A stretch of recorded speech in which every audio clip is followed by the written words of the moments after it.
రుద్రాక్షలు ఎలా వచ్చాయో మీకు తెలుసా? రుద్రాక్ష అంటే రుద్రుని కొనని అర్థం. శివపురాణం ప్రకారం పరమశివుడు అనేక యుగాల పాటు లోక శ్రేయస్సు కోసం ధ్యానం చేశాడు. అతని తపస్సు అనంతమైన కాలం కొనసాగింది.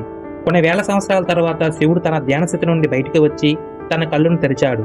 ఈ క్షణంలో అతని కళ్ళ నుండి కొన్ని కన్నీటి బిందువులు భూమిపై పడిపోయాయి.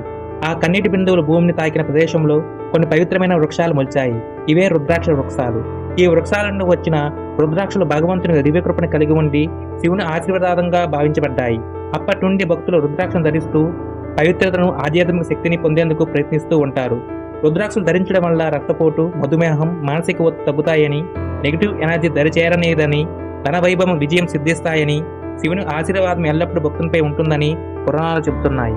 ఈ రుద్రాక్షలలో ఏకముఖి, ద్విముఖి, త్రిముఖి, చతుర్ముఖి, పంచముఖి, షణ్ముఖి, సప్తముఖి, అష్టముఖి, నవముఖి, దశముఖి, ఏకాదశముఖి, ద్వాదశముఖి, త్రయోదశముఖి, చతుర్దశముఖి అనే 14 ముఖాల రుద్రాక్షలు ఉంటాయి.